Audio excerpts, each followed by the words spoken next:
I just took a DNA test and I can't seem to get that Lizzo song out of my head every time I say it. The results were enlightening. They give you like percentages of your DNA makeup, and I'm a lot more Indian than I thought, like double digits, which is just straight up terrible because do you know how many people I have lied to about my background? But I do find some comfort with everyone possibly lying, but just not on purpose.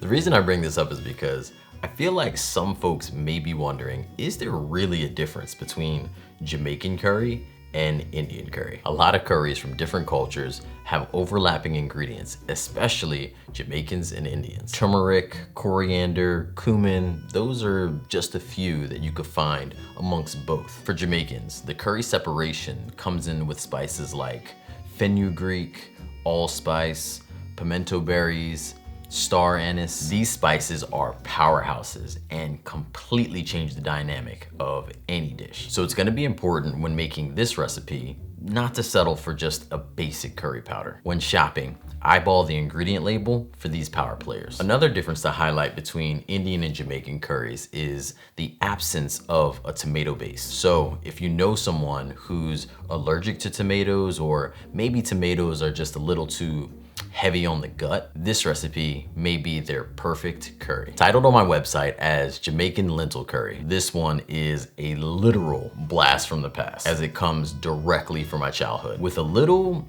undercover ingredient that we'll talk about a little later. So we already talked about how to find a great fitting curry powder. We also talked about the benefit of not having a tomato base. Let's dive in to talk about our cooking process. We're adding light vegetables and aromatics to the pot, and then shortly after, we're tossing in our spices to toast. One tip I haven't shared before when toasting our spices is using cookware that does not have a black bottom. One of the disadvantages is that you lose the ability to visually be able to tell where you are in the cooking process. When toasting anything, like bread for example, it's going from its original color through a bunch of gradients until it hits black. And in cooking, if you reached black, it's probably burnt. And spices can go from toasted to black in a matter of seconds. So if you have the alternative base color cookware to use, do so.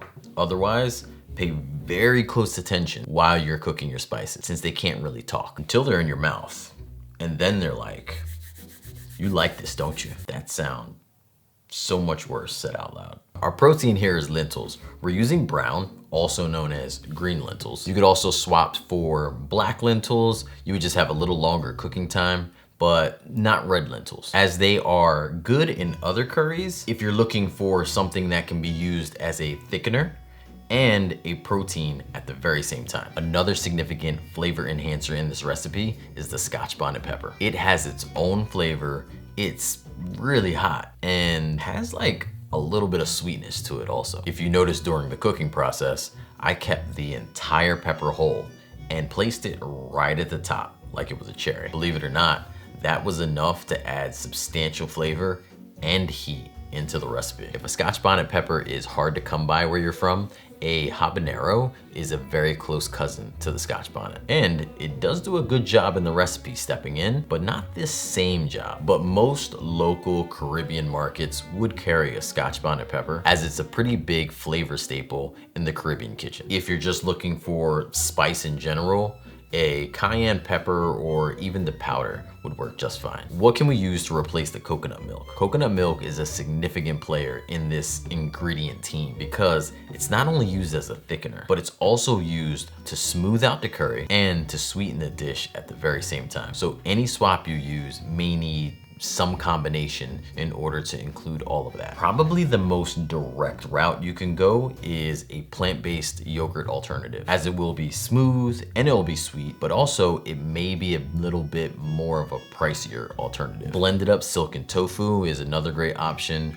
or just even like soy milk in general. Or you could possibly even do some oat milk, which may require you to cook maybe just a little longer to reduce and get that texture that you're looking for. What about that undercover ingredient? Well, back to my DNA makeup.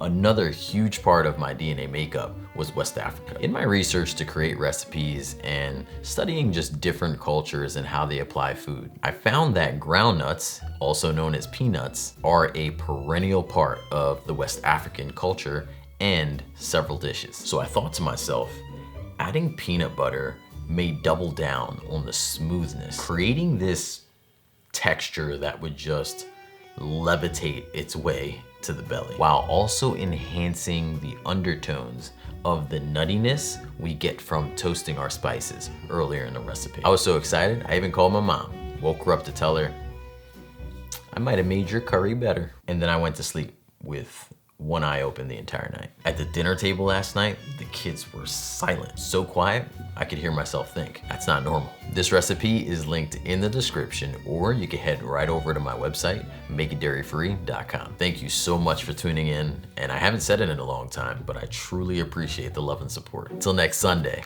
believe in good. Peace.